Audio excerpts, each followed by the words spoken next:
C'était une promesse de campagne de François Hollande. Pour le président de la République, le sort des harkis est lié à une vérité implacable et cruelle. Je reconnais les responsabilités des gouvernements français dans l'abandon des harkis, des massacres, de ceux restés en Algérie et des conditions d'accueil inhumaines des familles transférées dans les camps en France.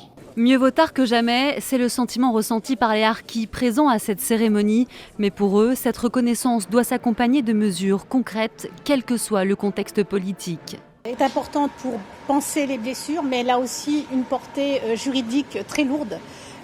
Et elle appelle maintenant à une réparation. Aujourd'hui, on estime quand même à 800 000 à 1 million de familles harkis, de communautés harkis, et toutes générations confondues. Et donc il y a un terreau important pour les élections présidentielles, évidemment. Confirmation dans les rangs, de nombreux aspirants candidats à la présidentielle sont présents. Peut-être accorder la Légion d'honneur à l'ensemble des harkis qui restent vivants, et puis avoir aussi une pensée éplorée pour ces dizaines de milliers de harkis qui sont morts sans avoir reconnu le sacrifice et l'acte d'amour inouï qu'ils ont fait pour la France. Déçue par Nicolas Sarkozy en 2007, la communauté harki s'est de plus en plus rapprochée du Front National.